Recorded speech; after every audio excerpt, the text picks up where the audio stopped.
दुसरं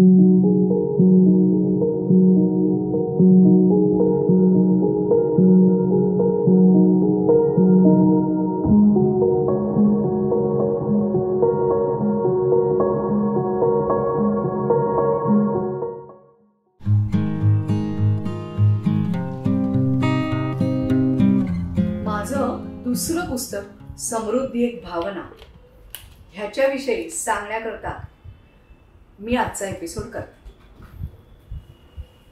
समृद्धी एक भावना.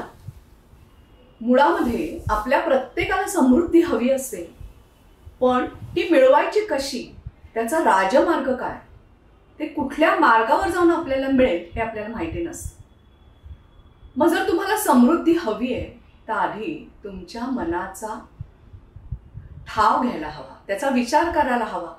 तुमचा विचाराचा पॅटर्न कसा आहे, नक्की कशामुळे तुम्हाला अडचणी येत आहेत, कुठला विचार तुम्हाला अडचण ठरतोय, कुठला थॉट पॅटर्न हा तुम्हाला अडचणी निर्माण करतोय, हे आधी कळायला हवं. आणि म्हणून हा सगळ्या गोष्टींवरती उहापोह करणारं हे पुस्तक आहे समृद्धी एक भावना. कन्सेप्ट थोडासा वेगळा आहे, कारण समृद्धी म्हटल्यानंतर पैसा, अडका, बंगला, गाड्या अशी एक सर्वसाधारण धारणा आहे. पण खऱ्या अर्थाने समृद्धी म्हणजे काय, तर माझ्या आहे त्या परिस्थितीमध्ये, आहे ते सगळं जे काही लौकिक अर्थाने माझ्याकडे आहे त्याच्यामध्ये मला समृद्ध वाटणं म्हणजे समृद्धी. मग ही भावना कशी काय आहे, आणि मग मनावर येणारे ताण त्याचं काय. बरं, समजा ह्या मनावर असलेल्या ताणांची मला माहिती झाली तर मी त्या समृद्धीपर्यंत कसं पोचायचं हे याच्यामध्ये सांगितलंय. अनेक वेगवेगळे चॅप्टर्स आहेत. पहिला अत्यंत महत्वपूर्ण चॅप्टर असा आहे की मी हे पुस्तक का वाचावं.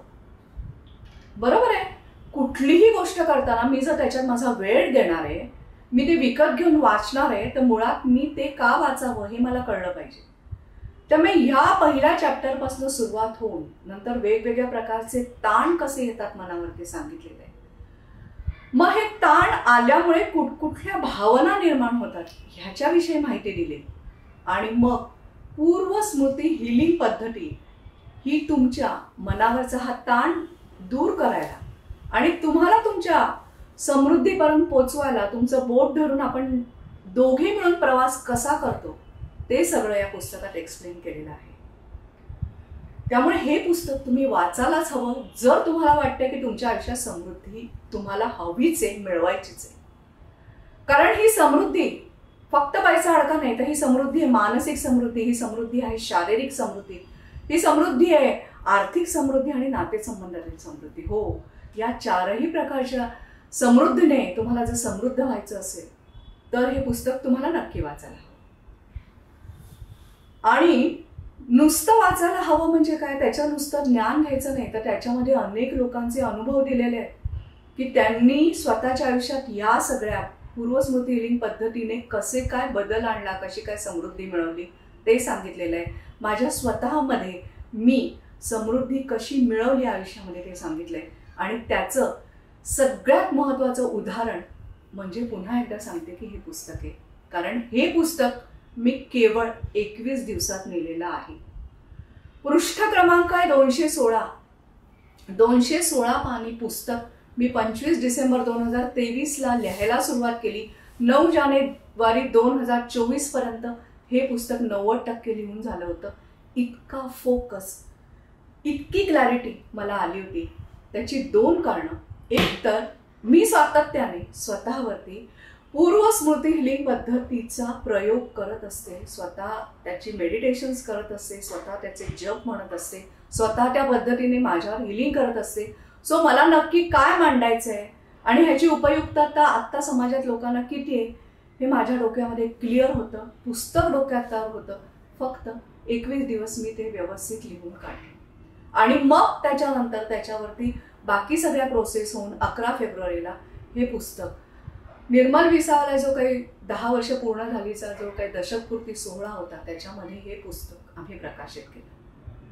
आता हे पुस्तक तुम्हाला कुठे मिळेल, कसं मिळेल ह्याच्याकरता डिस्क्रिप्शन वाचा, त्याच्यामध्ये सगळे डिटेल्स आम्ही तुम्हाला देऊ. पण हे पुस्तक जरूर वाचा, कारण हे पुस्तक म्हणजे गोंदवलेकर महाराज आणि स्वामी समर्थ यांच्या कृपेचा प्रसाद आहे.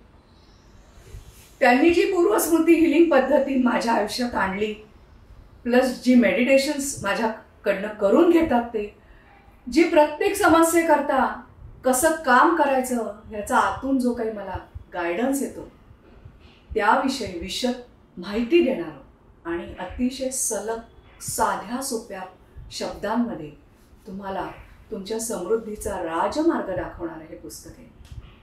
तेव्हा जरूर हे पुस्तक विकत घ्या, वाचा आणि तुमचे अनुभव मला नक्की कळवा.